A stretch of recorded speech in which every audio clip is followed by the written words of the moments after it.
తిరుపతికి 25 కిలోమీటర్ల దూరంలో 2600 సంవత్సరాలకి పైగా పురాతనమైన శివాలయం గుడి ఉందని మీలో ఎంతమందికి తెలుసు? ఈ గుడి ప్రపంచంలోనే మొట్టమొదటి శివాలయం గుడి అంట.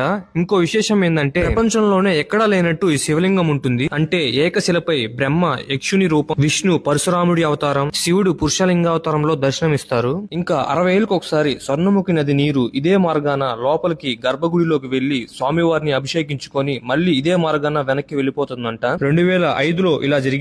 మళ్ళీ 2065లో జరుగుతుందని ఇక్కడ వాళ్ళు చెప్తున్నారు.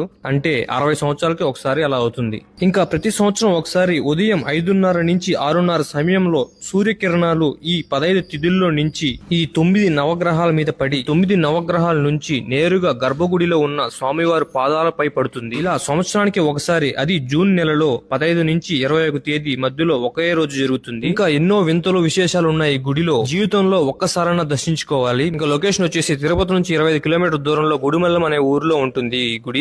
గూగుల్ మ్యాప్స్ లో చూసినా దొరుకుతుంది.